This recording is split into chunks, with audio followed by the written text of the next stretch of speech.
1st. I don't know about you, but I love me a new month. It's the 1st.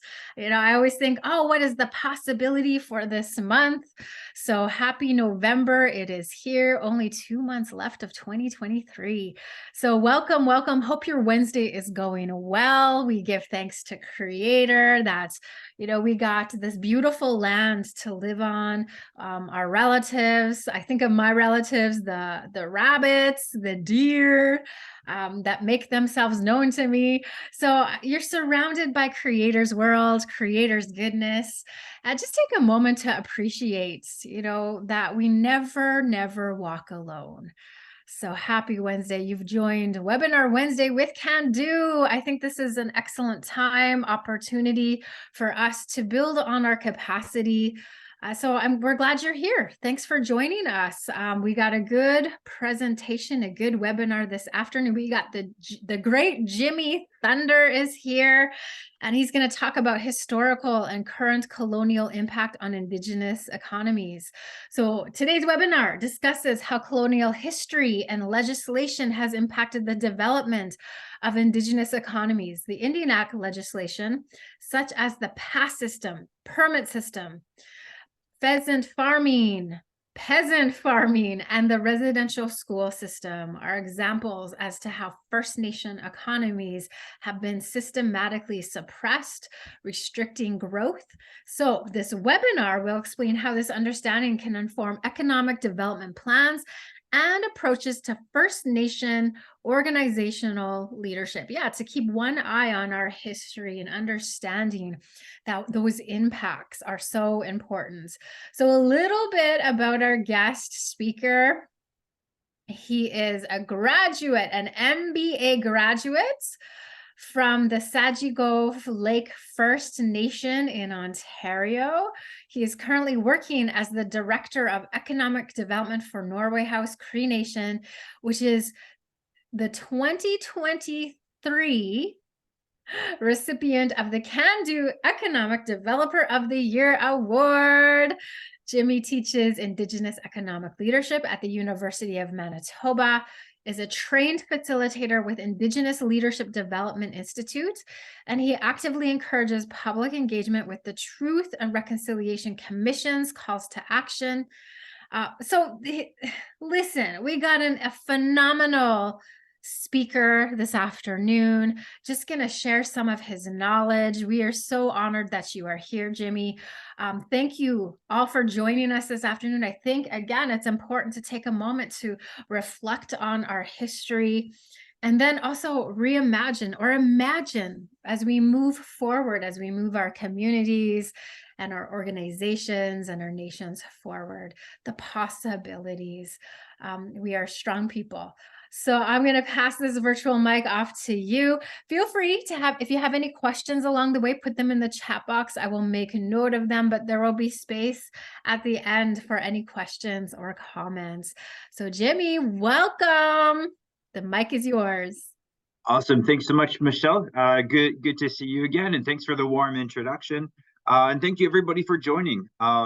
We did the introduction already, but yeah, I'm from Sagigo Lake First Nation, Treaty 9 territory, public speaker on the TRC and Indigenous Settler Relations, I'm an adjunct faculty that teaches on reconciliation and director of economic development for Norway House Cree Nation. So the objectives for today, we're going to highlight how colonial legislation, colonial history and legislation has limited the development of Indigenous economies. That's what we're going to do first, and we're going to take most of the session doing that.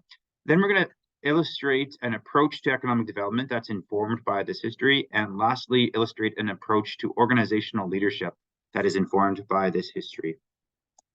So we're going to go pretty high level with this history. A lot of this is going to be introductory, so feel free to pop in with your questions, post those in the chat, as Michelle said. I think that's really where this conversation is going to get rich.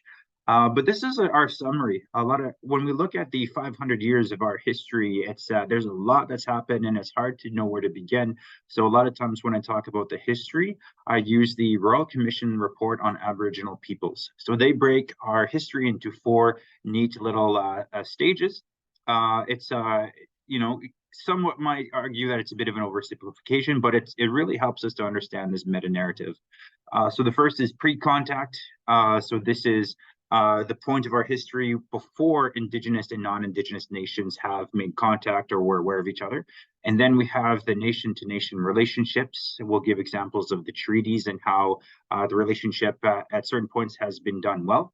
Then we'll talk about the third phase, which is assimilation. And lastly, the final phase of reconciliation. So the RCAP did not use these exact words, but these stages are essentially the same, and that's what we'll use to frame our presentation today.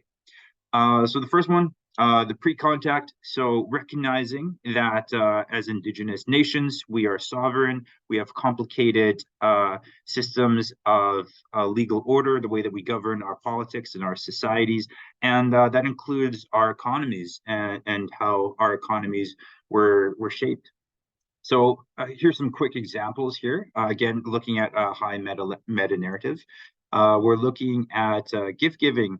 It was an established exchange mechanism through which Indigenous societies, A, redistributed wealth, B, raised overall standards of living, C, minimized risks, and D, created a system of saving and borrowing. So just want to illustrate here and also reiterate that Indigenous economies, when we're looking specifically at Canada from coast to coast to coast, are very different. But when we look at general trends, we see things like this. So this is an example of an economy that doesn't look through the lens of capitalism, and we have been able to, nowadays it's almost impossible to look at an economy without looking at it through the lens of capitalism.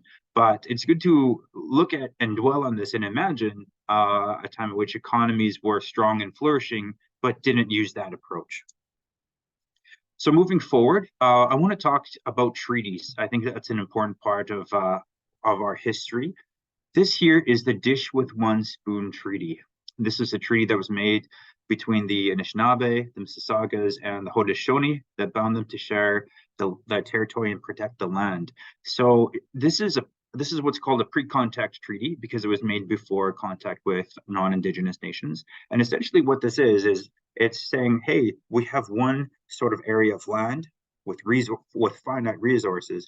We're going to agree to share the land and to not overextend our use of the land and the resources. Hence, one dish with one spoon. You pass the spoon between the parties and eat out of the one in the same bowl. So it's a good example of nation-to-nation treaty making. So we move forward to our second stage, nation-to-nation relationships. So this idea of making agreements with one another through treaties. A lot of the reason and the impetus for this is for those economies to be strengthened and for them to grow. So when you have newcomers to this land, you enter those agreements the same way for the same reason. The economic output of treaties is that the nations begin to grow together. So this is what's called the Two-Row Wampum. It was made between the Haudenosaunee and the Dutch. And those two blue lines represent two rivers, which represent, a ship and a canoe, if you will.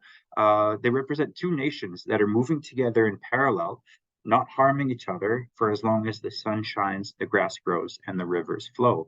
And the importance of this shows you cannot tell which is which one's the non-Indigenous one and which is the Indigenous one. And in many cases, it doesn't matter because they're equal. They recognize each other's sovereignty. They recognize that we are distinct nations, self-governing, but we're going to live in peace together and share the land. And so this has been referred to as been referred to many times as a great example of treaty making between Indigenous and non-Indigenous peoples. This here is the silver covenant chain of friendship. It's made of silver, symbolizing that the relationship will need to be polished from time to time to keep it from tarnishing. It was the basis of the nation-to-nation relationship between the British Crown and the First Nations, who became their allies in the formation of early Canada.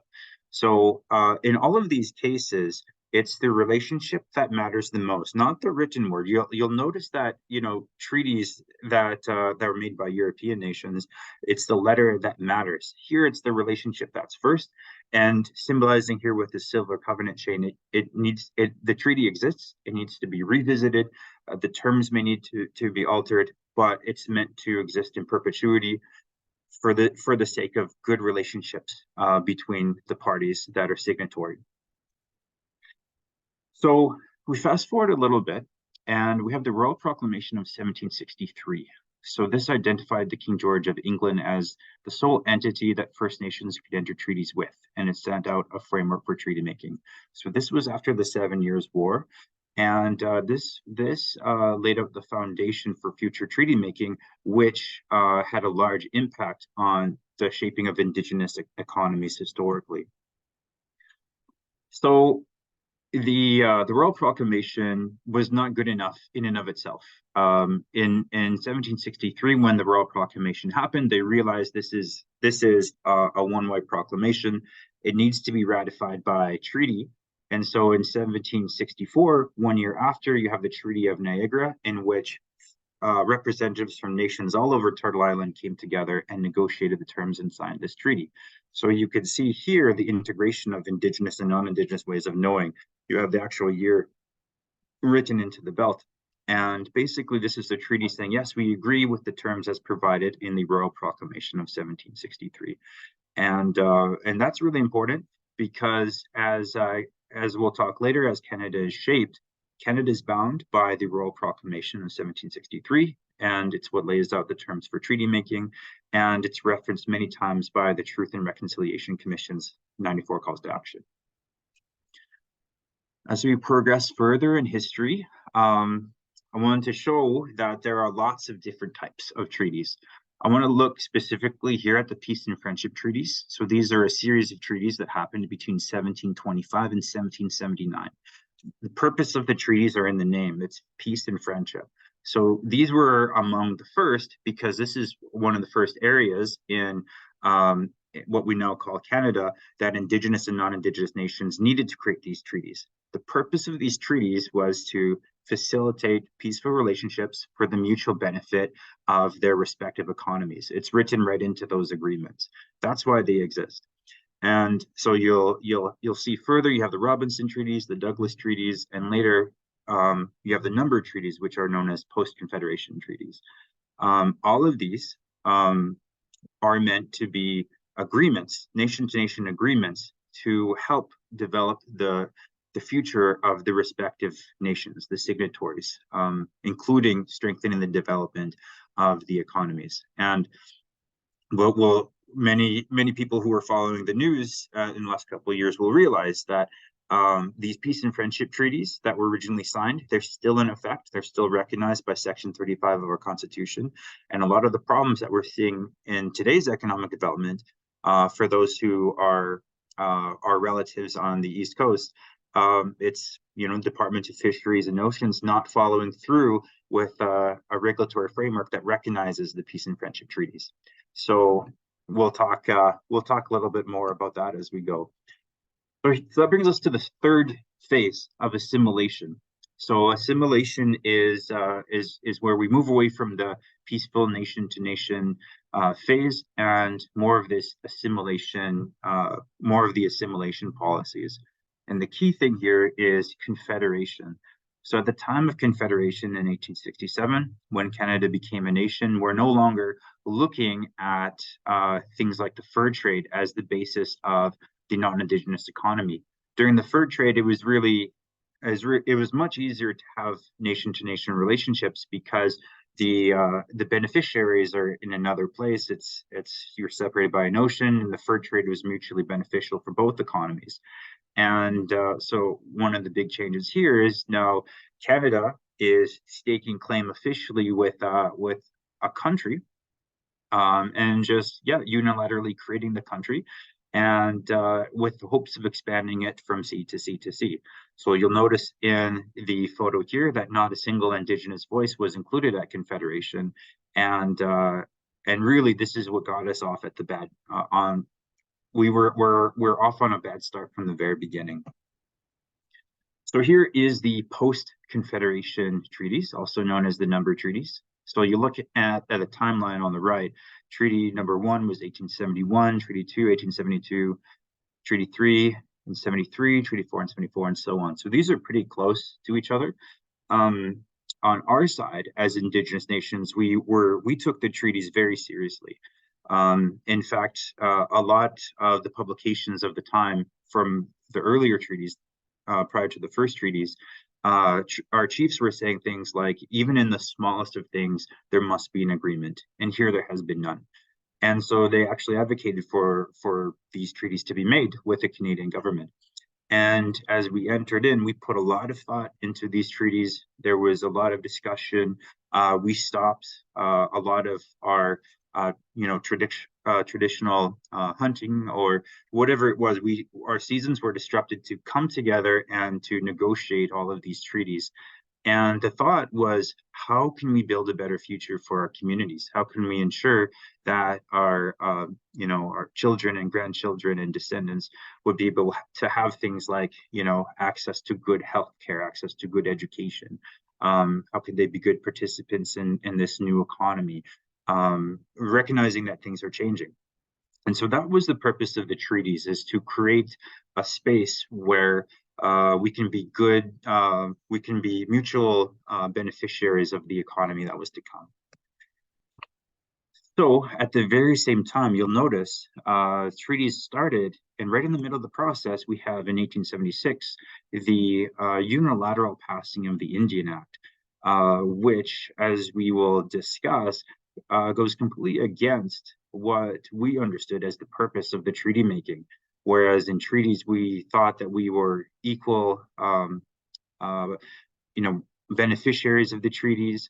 We thought that our process of treaty negotiation was the same as the process that new provinces discussed as they were entering Confederation. So new provinces, new colonies, as they wanted to join Canada, they negotiated things like healthcare, education, the balance of who makes decisions about what.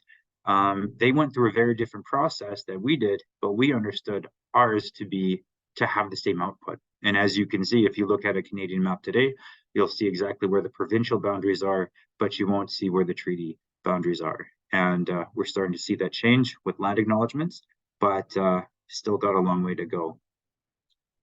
To unpack the Indian Act a little bit, let's look at some of the policies. The first one I want to mention here is the pass system.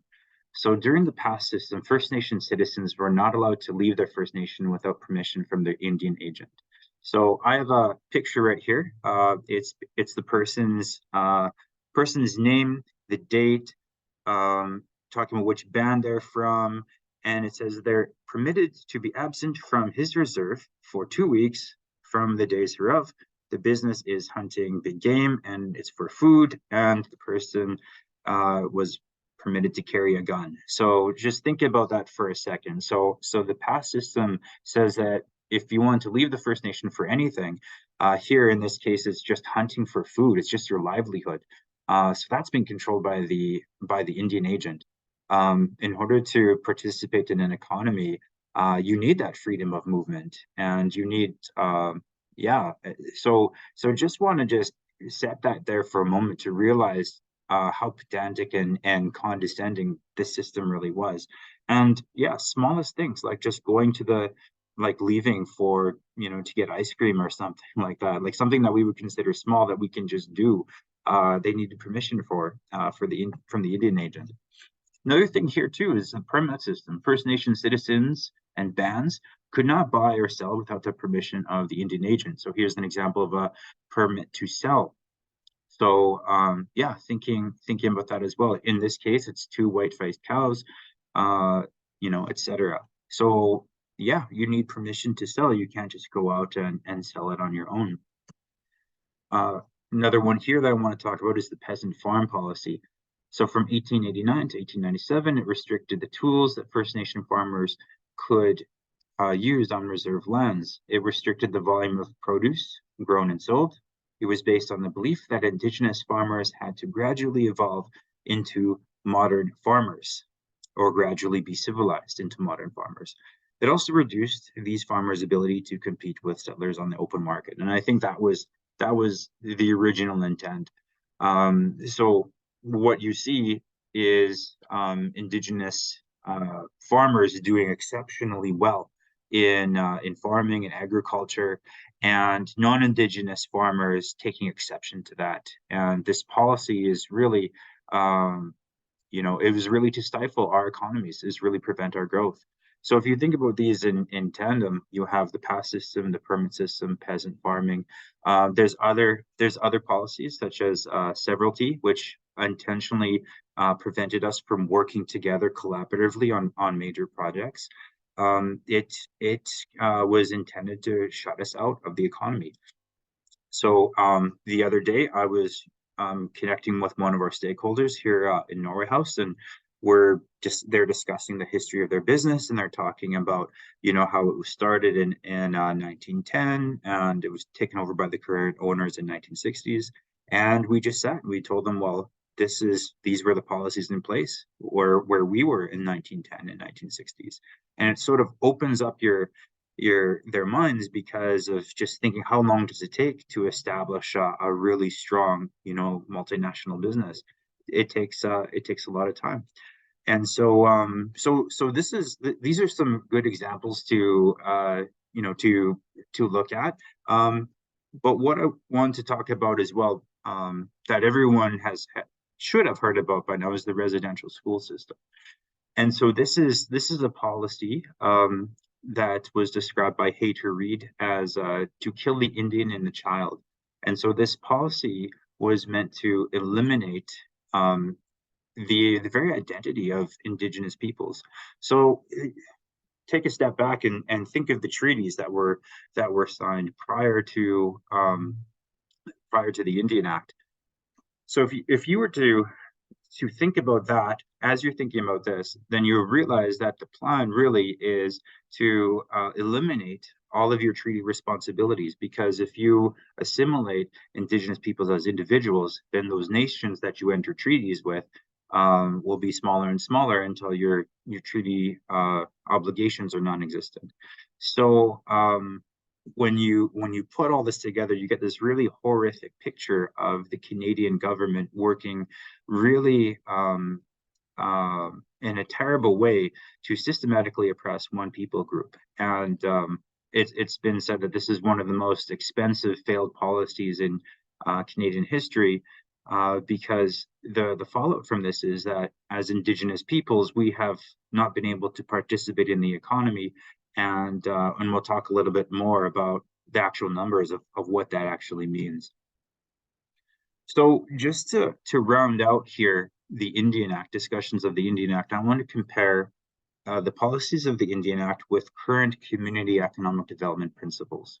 So on the left side, we'll see some example principles, and on the right side, we'll see a policy of the Indian Act. And you can see on the left side, these principles that we have systematically made in order to build up our economies, there is a corresponding policy created to stifle those same economies. So on the left side, I think the first ED principle is to use local goods and services. On the right side, you have the creation of the permit system, so that you can't buy or sell without permission. On the left side, you have the production of goods and services for local use. On the right side, you have the peasant farming system, which prevents you from buying or selling or creating that agricultural system. On the left side, you have the local reinvestment of products. On the right hand, you have the creation of reserves, which pull us away, in many cases, from our normal homelands and put us in places that were, really difficult for us to use, in many places that were not suitable and were not our traditional lands. On the left side, you have the long-term employment of local residents. On the right side, you have the creation of the permit system. On the left side, you have local skill development. On the right side, you have enforced enfranchisement of First Nation people who enter university. So if you get your degree, then that comes at a cost of your status. On the left side, local decision making and ownership. On the right, under the Indian Act, you enabled governments to reclaim reserve lands, and it prohibited anyone from soliciting funds for First Nation legal claims. So under the Indian Act, the government could, reclaim First Nation lands whenever they wanted to and forcibly relocate that First Nation to another place. There's actually a lot that could be listed under this, but essentially, in order to have a strong economy, there needs to be local decision making. And the Indian Act, in so many ways, took away that from our First Nations leaders. On the left side, striving towards the increasing the health of people. On the right, you have the introduction of residential schools. On the left side, you have a healthy physical environment. On the right side, under the Indian Act, the government could lease out uncultivated reserve lands. And this was a clear violation of what we have to see today as the United Nations Declaration on the Rights of Indigenous Peoples, which requires free, prior, and informed consent before any economic development activities that would impact First Nations lands and communities. On the left, you have neighborhood stability, very important to build up an economy to have that stable neighborhood. And under the Indian Act, you have the pass system. On the left, respect for human dignity. On the right, the Indian Act forbade First Nations from speaking our own language. It forbade us from appearing publicly in our regalia. And lastly, on the left, support for other community economic development projects. And on the right, it forbade First Nations from forming political organizations. So things such as the Assembly of First Nations, or in our case, the Assembly of Manitoba Chiefs, in Ontario, the Anishinaabe Nation, et cetera, et cetera. So it's hard for us to build economies that will mutually support each other if we're not allowed to support ourselves and connect with each other politically to shape policy. So that's a summary of the Indian Act. So there's a lot that could be unpacked under the Indian Act, but I think that's a good summary. As we move forward with history, we see one of the major turning points, and that was the Oka crisis. So this is when the town of Oka wanted to build a golf course on Mohawk burial grounds, and the Mohawk of Kanawage, they fought against it, and they fought against it in court, and they used every legal means possible, and our legal and justice system failed them. So the only thing left for them to do to prevent a golf course from being built on their burial grounds was to start a blockade. Long story short, it escalated from the police to the RCMP, and here we see a photo of the Canadian military sending tanks to remove the blockade. It's basically the Canadian Army fighting against their own people, and just for this golf course. And so this was a big turning point in Canada. It generated international attention, and it was one of the impetus for the Royal Commission on Aboriginal Peoples. So after the Oka crisis, the Canadian government formed this Royal Commission, and it was the largest Royal Commission in Canadian history. And their mandate was to really explore how the relationship between Indigenous and non-Indigenous peoples had got so bad in Canada. And so they gave a 6-volume report as well as a 20-year plan. And they gave in their summary, that's where we have the 4 stages of history that we're talking about in this presentation. Unfortunately, their 20-year plan that they made mostly just sat on the shelf. There was very little in that plan that was actually done, which included plans to improve our economies. So that brings us now to our 4th stage, which is reconciliation. In May 2006, we've reached the Indian Residential Schools Settlement Agreement.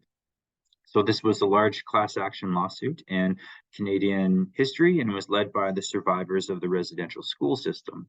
So there were 4 points in this final settlement agreement. The first is that there must be an apology from Canada. The second was there needs to be the establishing of a Truth and Reconciliation Commission that would travel all throughout Canada, collecting the history of, or collecting the truth of what had happened in residential schools and throughout our history.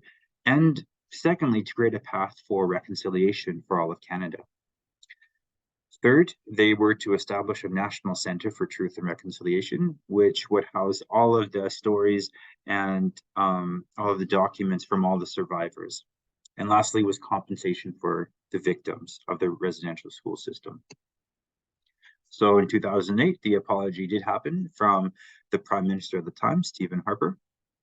And from 2009 to 2015, the Truth and Reconciliation completed their mandate. So they again gave us all their final reports. They gave us 6 volumes of everything they've covered, which was informed by the history that we talked about today, and recognizing that not every Canadian is going to read 6 volumes.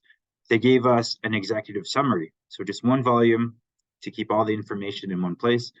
And recognizing even then that not every Canadian is going to read that, they gave us the 94 calls to action booklet. So this is just it's a small booklet that you can read, but these 94 calls to action are 1 call for every person in Canada. So for every person in every segment of society, there should be 1 of those calls to action that they can choose to act on. And this was a deviation from the Royal Commission on Aboriginal Peoples, which gave a 20-year plan just for government. So here, this plan was to move away from that and to turn it back on Canadians and to tell all of Canadians, this is on you now. This is your opportunity to make some change. And it's been really a successful and brilliant approach to reconciliation. So that's our history. So that's the first part of it. There's a lot that we covered, and a lot of it, for some might be introductory, but it's essential to cover that. So next, I want to talk about approaches to economic development and approaches that are informed by this history. So the first thing I want to talk about is Call to Action 92. And I talked about this in a previous session that I've delivered here. But let's read Call to Action 92. It says, we call upon the corporate sector in Canada to adopt UNDRIP as a reconciliation framework and to apply its principles, norms, and standards to corporate policy and core operational activities involving Indigenous peoples, their lands, and resources. This would include, but not be limited to, the following. So first, to commit to meaningful consultation, building respectful relationships, and obtaining the free, prior, and informed consent of Indigenous peoples before proceeding with economic development projects.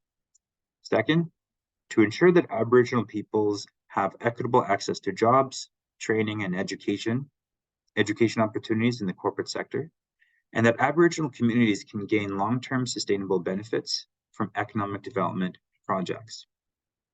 And third, to provide education for management and staff on the history of Aboriginal peoples, including the history and legacy of residential schools, the United Nations Declaration on the Rights of Indigenous Peoples, treaties and Aboriginal rights, Indigenous law, and Aboriginal Crown relations. This will require skill-based training in intercultural competency, conflict resolution, and anti-racism. So there's a lot here. This is a pretty full slide. But essentially, there's only 1 call to action for the corporate sector, and it breaks down into these 3 sections.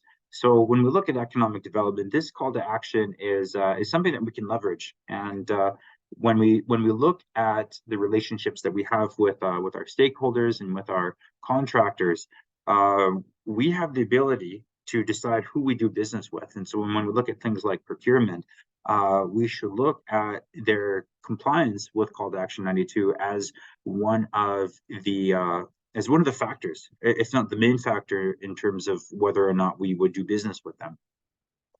So here's an example. I shared this in a previous presentation, but these are different companies.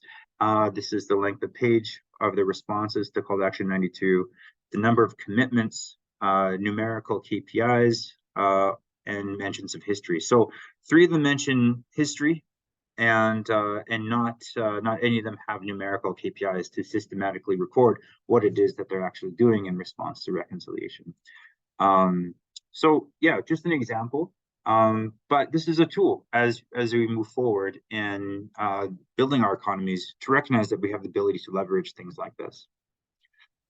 The Harvard Project on American Indian Economic Development. This has since been renamed to the Harvard Project on, I think, Indigenous governance or something to that effect. But they highlight these four main success criteria for building our economies. And so they have, the first one is self-rule or self-determination. Number two is capable institutions of self-governance. Number three, culturally appropriate approaches.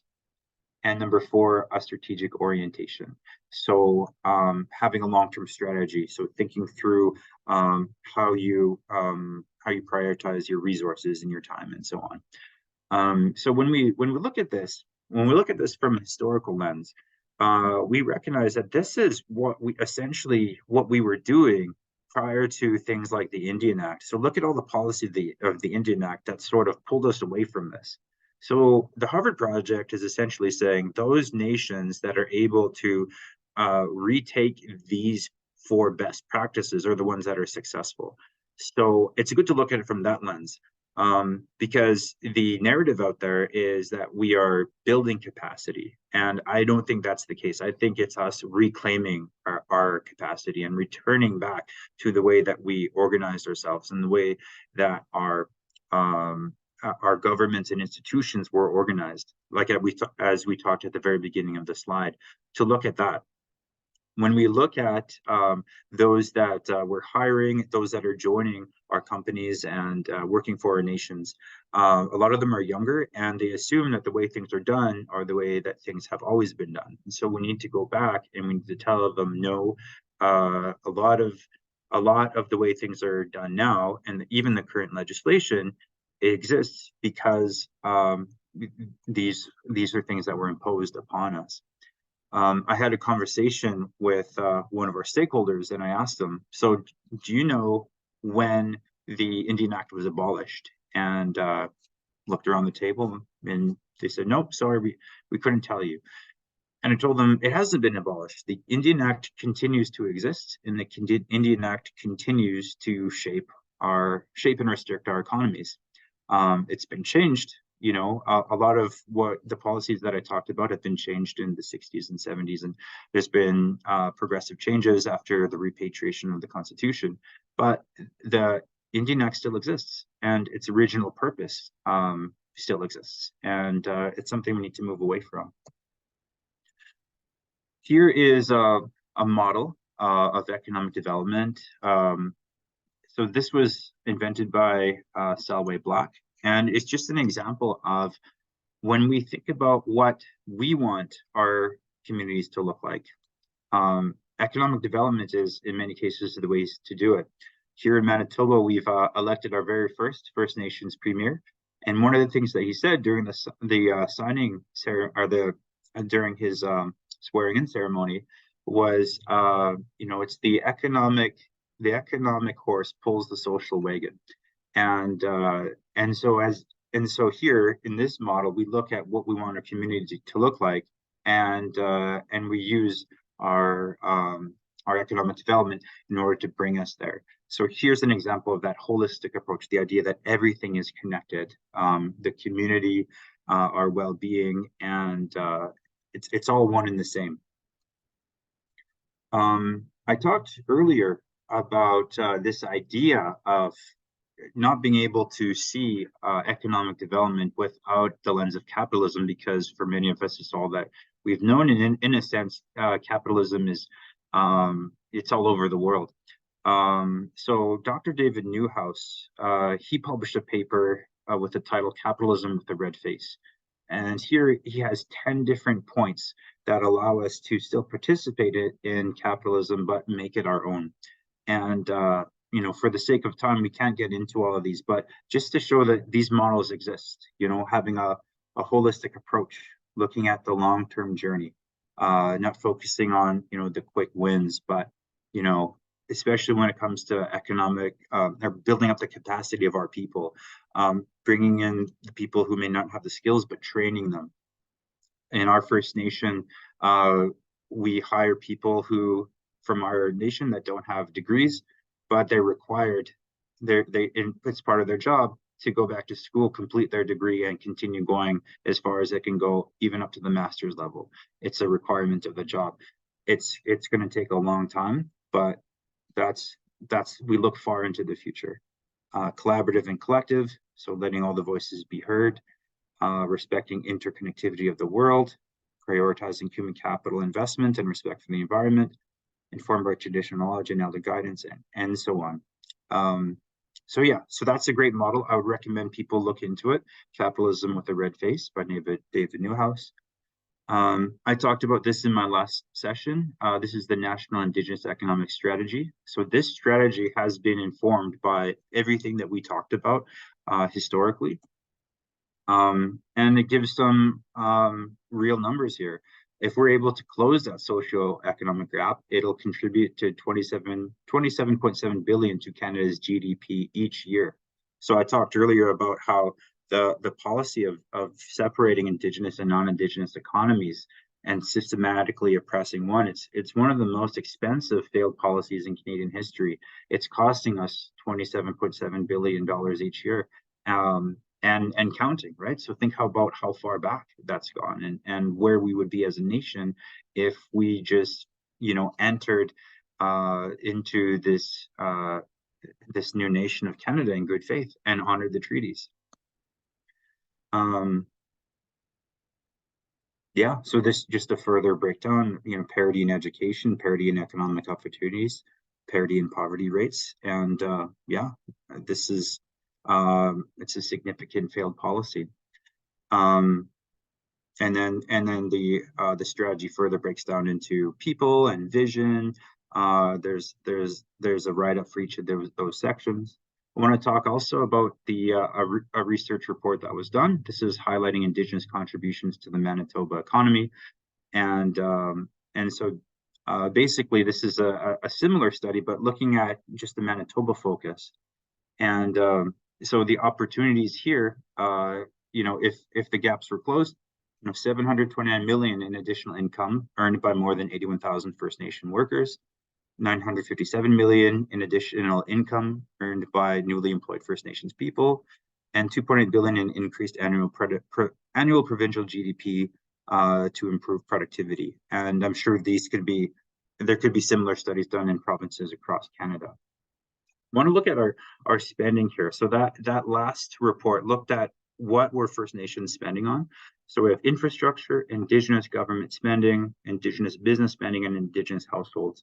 So going back to Call to Action 92 and looking at the volume of numbers that are going out. So we have an opportunity here to hold our stakeholders, our contractors accountable, especially in these areas. So if anything, I hope that's a good takeaway to recognize that we do have a lot that we can influence, and these are the areas that we can focus on. Lastly, I want to conclude by talking about approaches to organizational leadership that's informed by this history. So stories from the circle. This is research that was done by Indigenous leaders. It's published by Mark Julian, Barry White, and Deborah Zinni from Brock University. So this is a quick comparison. Again, I would encourage everyone to sort of look into this, but they compare Aboriginal and non-Aboriginal leaders, and they use the word Aboriginal because that was the word used at the time. But you compare, look, the concept of leader as individualistic versus the concept of a community-oriented leader. The concept of leader's effectiveness is narrow, so performing tasks successfully, meeting goals. But the Indigenous leader is the idea of effectiveness is broad, so connection to the creator, focused on action benefiting the whole community. Spirituality is low, slowly evolving into the workplace, but on our side, spirituality is the key driver of all actions and central to leaders' social identity. Storytelling is becoming more important communication method, but on our side, storytelling is central to leaders' communication style. Relationships are hierarchical historically, but slowly evolving. In our case, it's egalitarian. So, so these are some quick examples. Just recognizing on our side, we focused on the whole of the person. When somebody comes in, they're not a human resource. You know, they're somebody that even though they're here to work and they're here to see an objective, they're the people that we're building. They're part of us. We're one and the same. So we work on the person that comes in as they're doing the work. We're focusing on their mental, physical, spiritual, and emotional well-being as well. And there's more of this thought of as people come, there's more of the sense of family that's involved. Corporate culture, I think I'll probably close it up on here. So as we're leading and as we're leaders of our organizations, we need to be thinking about what is our corporate culture? What are the beliefs and behaviors that guide how our company's management and employees will interact with each other? And how will we handle internal and external business transactions based off of our culture? So what we're doing on our team is we have basically a team values document that we've created for our team, and we're spreading throughout all the different departments in our nation. And it's basically taking the 7 sacred teachings and outlining what are the goals and behaviors that we want to see related to each of these teachings. And I'll give you some examples. So under the teaching of love, we say our team focuses on the big picture and higher meaning of our work. Our team values genuine cooperative relationships with each other. Our team values constant communication with each other. We value our relationships with others at our First Nation. We praise each other for a job well done, for following team values, and our team values humor and laughter with each other. Another example is respect. Our team respects the chain of command at all levels of leadership. We treat team members with dignity and respect. We treat people we serve with dignity and respect, and our team treats each person at our organization with dignity and respect. And so going hand in hand with this is how we handle conflict, so constructive versus destructive.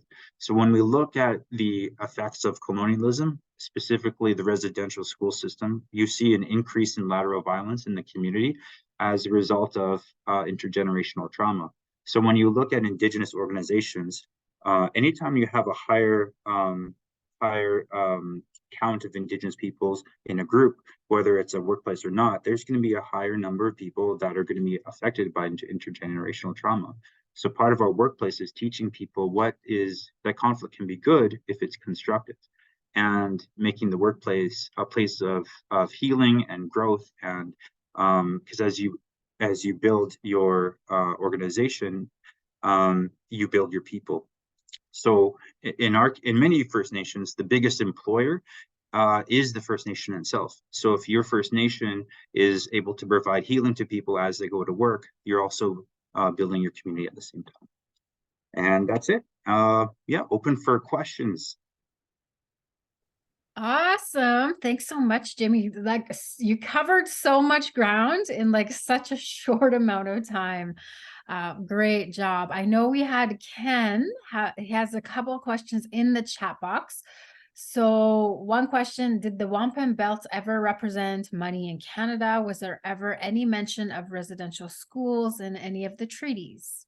Those are good questions. So the first one, I don't know. I don't know about if they ever represented money in Canada. I don't think that. I think that during the fur trade era, there were things that were traded, for different items. But in terms of the wampum belts themselves, I don't know if they represented money in Canada. I don't know the answer to that. The second one, was there any mention of residential schools in any of the treaties? I don't think so. I can't think of any examples. A lot of treaties are pre-Confederation treaties, and residential schools wouldn't have existed. And when we think of the numbered treaties, no, there wouldn't have been any mention, because it's just sort of like the left hand is doing something, right hand is doing something else. So yeah, can't think of any examples. And then next question. I'm going to read it just in case for those who catch the replay, they can't see the chat box. So, on Indigenous health, how did the development of hospital access compare with similar sized non Indigenous communities? Yeah, so that's a good question. There's a huge disparity, and if you look at the 94 calls to action, you can see those relate to health. Where I'm from Satchko Lake First Nation, and our PTO, the Anishinaabe Nation, did a great documentary and a lot of research on this. Where I grew up, I actually grew up in what was colloquially called I was born in what was called the Indian Hospital. Because you actually had in the town that I grew up in Sulikout, Ontario, you had the Indian Hospital, and then you had the General Hospital, and so it was very different. In just even in terms of the small towns. But yeah, healthcare there's a huge disparity. And when you look at First Nations, especially Northern First Nations, access to healthcare continues to be a challenge, and people continue to lose their lives for things that would be solved simply if they were in urban areas. Even if you look at the way healthcare funding is provided for municipalities as compared to First Nations, rural municipalities compared to First Nations, it's completely different as well. It's one of the ongoing changes that need to be made in Canada. Thank you. And thanks, Ken, for the questions. Just any opportunity for anyone else to ask any questions. I know that Jillian had to go, but she's thanking you, Jimmy. Very much appreciate your webinar. So very informative. I, for one, I perked up a little bit. I always love to hear about Indigenous leadership. I know it was just like, a little snippet of what you captured in today's webinar, and I really appreciate it. And then also bringing in those 7 sacred teachings as guiding principles. I think that is so important. That honors, who we are, the legends who walked before us. So thank you for bringing this all together. It's an ongoing conversation, ongoing dialogue. There's still, we've come a long way as a people, but there's still so much more to go. And I just want to say congratulations on your new premiere. Like, how exciting. That's awesome. Yeah, definitely had to give him a shot there, or a shout out there. It was yeah, that's amazing. For us over here in Manitoba, just definitely so incredible, First Nation premier in Canada ever. So yeah, absolutely. Big shout out to Wub Canoe. Yeah, it's great. It's great. Okay, Ken, final question. Come on in. Yeah, it's a question for Jimmy. Have you seen Jody Wilson's recent book on true reconciliation? And my question is, if you have seen it, how do you feel that would serve as a way for corporations if they gave it to their executives to read? Just a quick question. Yeah, great question. Great author, and so I haven't read her book. I've read other things that she's published, but I own that book. I just haven't had a chance to read it yet. But just given other things that I've read from her, I'd recommend it. There's so many there's so many good resources out there. One of the things that I do is I chat with organizations and corporations. They have the question, they really, it's almost like analysis paralysis, where they're just not sure where to start. And there's so many good resources out there. I would say, well, just start. I think that book is good. I think that it could be yeah, I would recommend it. I would also recommend Indigenous Rights by Chelsea Vowell. That's also a great book. It's really introductory, and the way that she writes it, it's like, having a cup of coffee and just chatting generally about it. It's an easy read. 21 Things You Do Not Know About the Indian Act is a good one by Bob Joseph. And by his father, he also read a great book.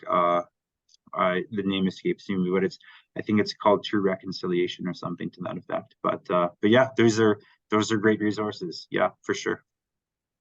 You said Indigenous Rights by Chelsea Vowell? Yeah, and his rights like W. Yeah. Yeah, Oh, it's really interesting. her. Yeah. Yeah, I love the Bob Joseph book. All right, we have a question by I think this is we're going there from Geraldine Potts. What are your thoughts on the Alberta pension plan that Premier Smith is proposing, and how would that impact First Nations who opt to pay CPP on reserve? Lot of political questions on this call here. So, okay, so I mean, so this you're asking my personal opinion. So my personal opinion here is like, the CPP, that's a tried and true tool that's been used all across Canada with a lot of like it's been something that has been true, tested, it's reliable. When people are looking at getting their pension, they know what they're getting. I think that you know when you think about how would this impact First Nations who opt to pay CPP on reserve, that's also a really good question. When you look at the economy of Alberta, I think that a lot of the economy is based off of, one, like it's a lot of it is based on how like the oil is doing, and so I think like diversifying your investments is something that needs to be done and thought of. Short answer is, I'm not. I don't entirely think it's the right direction. But I'm not from Alberta, it's up to Albertans to, I guess, really make their decision on that. In terms of how this would affect First Nations who opt to pay CPP on reserve, that is a really good question, and I'm not sure the details of that policy.